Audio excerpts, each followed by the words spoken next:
Quando alguém comete um crime, a polícia pode persegui-lo ou os detetives podem iniciar uma investigação sobre ele. Uma vez que evidências suficientes tenham sido reunidas, ou melhor ainda, se a pessoa for pega em flagrante ou capturada por câmeras, inevitavelmente as algemas são colocadas e a pessoa é presa. Quando a polícia prende alguém, eles leem os direitos dessa pessoa, que dizem algo como: você tem o direito de permanecer em silêncio. Qualquer coisa que você diga pode e será usada contra você no tribunal. Não é interessante que qualquer coisa que você diga voluntariamente pode ser usada contra você? Qualquer coisa que você revele de bom grado pode ser usada contra você. Não foi isso que aconteceu com José? No Antigo Testamento, José foi escolhido por Deus e ele contou voluntariamente aos seus irmãos o que Deus lhe havia revelado. E o que aconteceu? Eles usaram isso contra ele.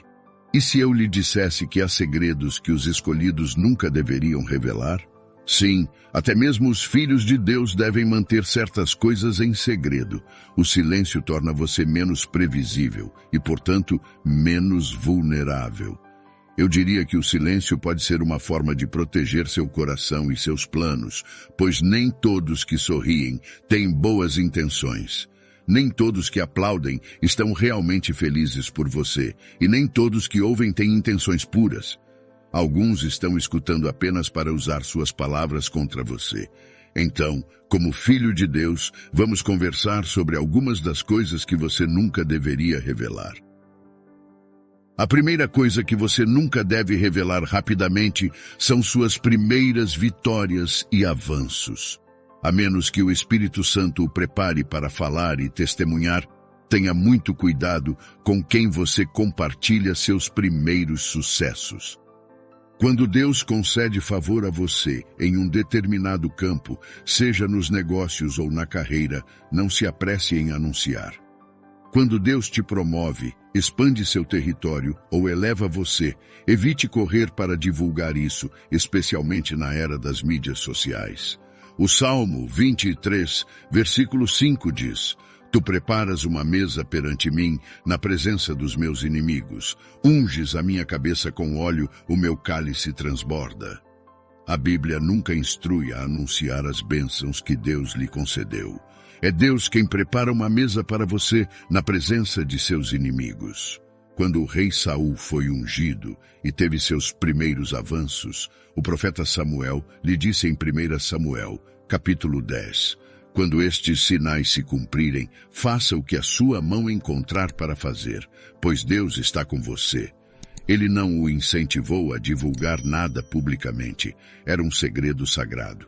Portanto, se você experimentar uma mudança repentina ou um movimento de Deus que o eleve, não seja rápido em se gabar e revelar isso a todos desnecessariamente. Satanás coloca pessoas em sua vida com o objetivo de tramar sua queda.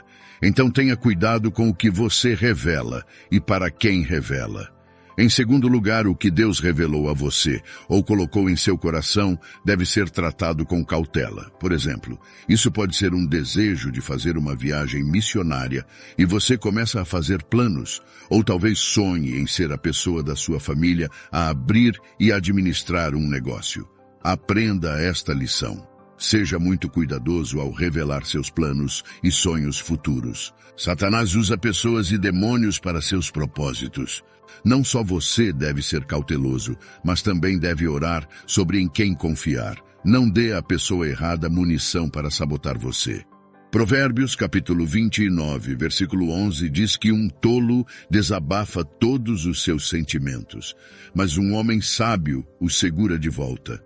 Devemos prestar atenção à sabedoria neste provérbio. Você pode estar feliz e animado com o que Deus colocou em seu coração, mas lembre-se do aviso. Um tolo desabafa todos os seus sentimentos, mas um homem sábio os segura de volta. Os planos e sonhos que você tem são como bebês, precisando de proteção e cuidado durante seus primeiros e frágeis estágios. Compartilhá-los prematuramente pode expô-lo a mal-entendidos, ceticismo e ataques na hora errada. Em vez de buscar validação pública, comprometa suas visões silenciosamente à oração.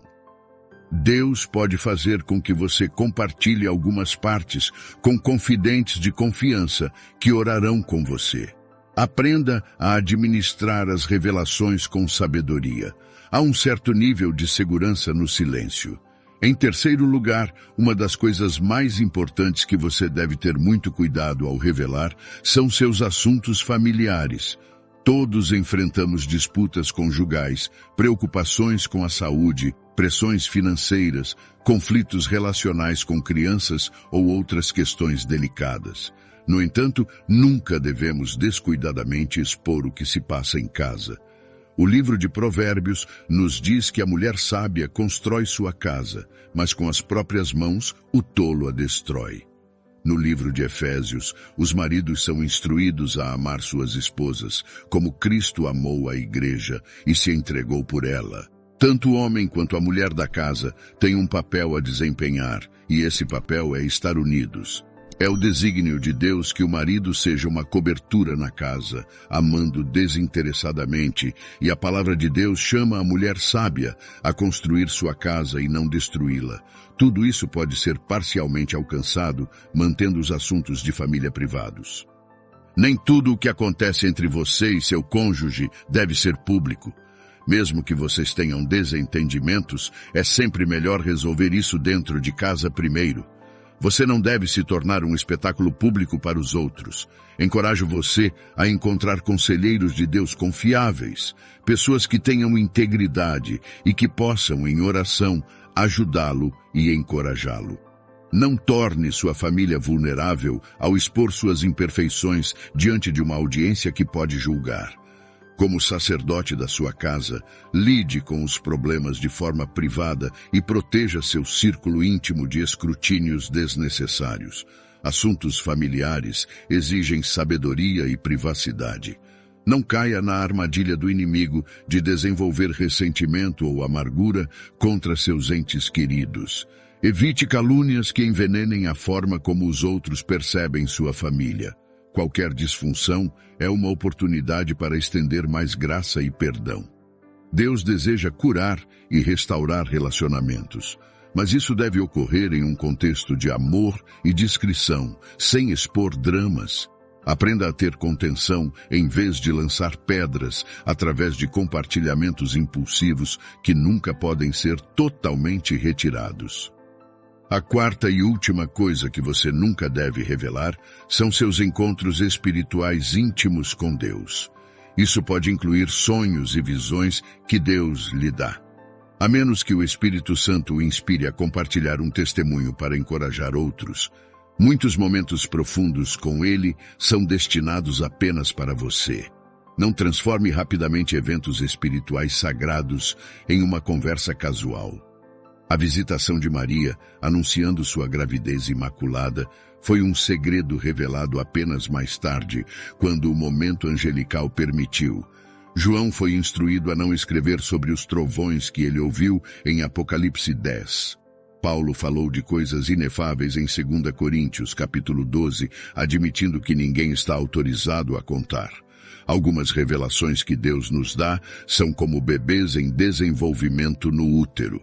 Se nascerem prematuramente, entrando na atmosfera errada, não sobreviverão. Elas não resistirão às palavras de desânimo dos outros e ao espírito de dúvida que surgirá.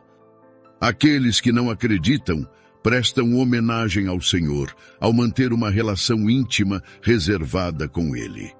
Que o Senhor nos conceda discernimento para saber quando falar com coragem e quando cultivar um silêncio prudente interior antes dele, pois somente Ele tem o poder de garantir segurança e beleza ao aprendermos a arte sagrada de manter nossa paz. Encontramos diversas pessoas em nossa vida, amigos de longa data, amigos temporários conhecidos e colegas de trabalho. Temos relacionamentos razoáveis com muitos deles, mas aqui está o ponto. Satanás é malicioso. Se ele não conseguir se infiltrar e invadir pela força, o fará através de enganos e inadvertidamente mediante o nosso consentimento. Uma das maneiras que ele tentará é fazê-lo consentir sem perceber, através da nossa rede de relacionamentos.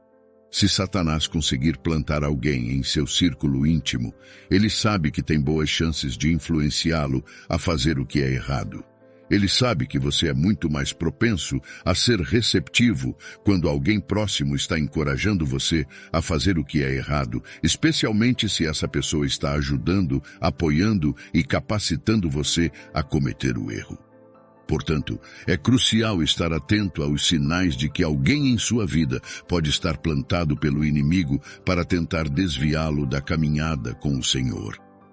O primeiro indício que você deve observar é provavelmente o mais evidente. É aquela pessoa que encoraja você a prejudicar seu inimigo. Sempre haverá alguém que planta pessoas ou uma pessoa que incentiva e motiva você. Esse é o tipo de pessoa que te estimula a ir a lugares onde você sabe que não deveria estar indo. Essa é a pessoa que diz: não há problema em se divertir um pouco de vez em quando. Eles vão dizer para você parar de ser tão tenso, de ser um fanático religioso, que uma bebida não vai fazer de você um pecador. Essa pessoa representa um perigo, sendo uma ameaça para a sua salvação. Uma interpretação amplificada de 1 Coríntios, capítulo 15, versículo 33 a 34, adverte: não seja enganado, mas companhias corrompem os bons costumes. Mantenha-se sóbrio, seja sensato, acorde da sua estupidez espiritual enquanto ainda há tempo e pare de pecar. Pois alguns de vocês não têm conhecimento de Deus e são vergonhosamente ignorantes sobre Ele, ignorando suas verdades. É vergonhoso ver como a má companhia corrompe a boa moral. Eles encorajam você a fazer o que é errado, a pecar e tentam comprometer sua integridade. São o tipo de pessoa que dirá coisas como: é tudo bem de vez em quando, mas esteja avisado, essa é a má companhia que corrompe. Eles influenciam e tentam levar você ao pecado. Como filhos de Deus, quando identificamos essas pessoas em nossas vidas, precisamos nos separar delas. Agora, o segundo sinal de que alguém em sua vida foi plantado por Satanás é que eles tentam controlar e manipular seu pensamento. O Deus Todo-Poderoso, em sua sabedoria, majestade e glória, não controla você. Ele não força você a fazer qualquer coisa. O Espírito Santo pode convencê-lo com convicção no coração, mas manipulação é algo completamente diferente. Quando alguém tenta controlar você, essa pessoa está sendo usada por Satanás. Deus lhe deu livre arbítrio, deu a você a capacidade e o direito de fazer escolhas. Sempre que alguém tenta tirar isso de você, sempre que alguém tenta impor sua vontade sobre você, está sendo usado pelo espírito de controle do inimigo.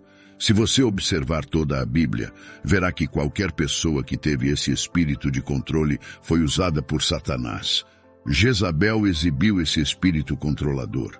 Nabucodonosor também tinha esse espírito tão forte que ele construiu uma estátua de ouro de si mesmo e exigiu que todos se curvassem e a adorassem. Quando os 3 jovens hebreus, Sadraque, Mesaque e Abednego, recusaram, ele os lançou numa fornalha, demonstrando um espírito perverso e controlador. Se você identificar esse espírito em alguém dentro do seu círculo íntimo, encorajo você a se separar dessa pessoa para proteger a si mesmo. O terceiro sinal de que alguém está sendo usado por Satanás como facilitador é o que eu chamaria de habilitador. Essa pessoa não só encoraja você a pecar, mas também manipula você para pecar, fornecendo os meios para isso. O facilitador é alguém que proporciona ao viciado dinheiro para sustentar seu hábito. Eles convidam um homem casado para eventos com mulheres solteiras e o ajudam a mentir para sua esposa, dizendo que estará fora da cidade a trabalho por alguns dias.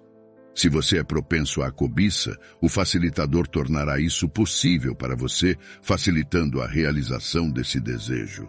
Eles fornecem os recursos e tudo o que é necessário para você fazer o que não deveria e estar onde não deveria estar. O facilitador é uma pessoa perigosa porque torna possível para você pecar. Jesus deu um aviso muito sério para aqueles que permitem que outros cometam pecados. Aqui está o que Marcos, capítulo 9, versículo 42 diz: Quem fizer tropeçar um destes pequeninos que creem em mim, melhor lhe fora que lhe atassem ao pescoço uma grande pedra de moinho e o lançassem no mar, do que fazer tropeçar um destes pequeninos. Essas palavras são bastante severas para ilustrar a gravidade da punição que seguirá aqueles que levarem outros ao pecado. Então tenha cuidado e avalie seu círculo íntimo. Existe alguém que permite que você peque? Porque se houver, essa não é a pessoa com quem você deveria estar. Agora, o último tipo de pessoa que você precisa evitar é o desencorajador. O desencorajador é aquele que te afasta de Deus, que faz você questionar a Deus. Talvez não necessariamente te capacite a pecar ou te encoraje a pecar, mas eis o que eles fazem. Eles te dissuadem de participar daquele estudo bíblico na quarta-feira, te dissuadem de participar daquela reunião de oração. Eles te dão 1001 razões pelas quais você deveria assistir ao jogo ou participar desse evento, e te dizem como faltar a um serviço não vai te machucar. Este é o tipo de má companhia que você não quer por perto. O desencorajador questionará seu pastor, apresentando o caso de como a igreja está mais interessada no lucro. Eles vão destacar como as pessoas da igreja tratam você de forma negativa, percebendo apenas o lado ruim.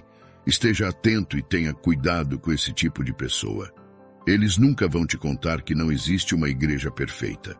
Se você continuar faltando e negligenciando sua vida de oração, eles não vão te dizer que você não vai progredir como cristão e ficará espiritualmente enfraquecido. No geral, eu oro para que você esteja vigilante contra pessoas que encorajam e capacitam você a pecar. Mantenha-se afastado desses tipos de pessoas, pois más companhias corrompem os bons hábitos. Ore para que Deus exponha cada indivíduo que foi plantado pelo inimigo em sua vida. Especialmente ore para que Deus o conduza a pessoas fortes na fé, para que possam se fortalecer mutuamente e se encorajar nas coisas do Senhor. A Bíblia oferece muitas orientações sobre os tipos de pessoas que devemos evitar, e antes de prosseguir, é importante parar um momento para responder à pergunta: Deus aprova todos que estão no meu círculo de influência? O Salmo 1, versículo 1, nos dá uma imagem clara ao falar dos tipos de pessoas que deveriam estar em nossas vidas, pois diz que é bem-aventurado o homem que não anda segundo o conselho dos ímpios, não fica no caminho dos pecadores e não se assenta na cadeira dos escarnecedores. Há tanta sabedoria e orientação neste único versículo quando paramos para refletir sobre ele. Uma pessoa é abençoada quando é diligente sobre com quem anda, em qual caminho segue e onde se senta. Então pergunte a si mesmo as seguintes perguntas sobre aqueles ao seu redor. Em que caminho estou andando e onde estou sentado agora? Quem são as pessoas ímpias das quais devo estar atento? São aqueles que são moralmente errados, ativamente maus, injustos em sua fé. Sua salvação é uma coisa preciosa que você deve guardar e nutrir. Ao seguir o conselho dos ímpios, você coloca em risco sua fé e salvação. No entanto, esse ensinamento não significa que você não possa ou não deve interagir com incrédulos. Pelo contrário, devemos ministrar a eles e mostrar-lhes o amor de Deus.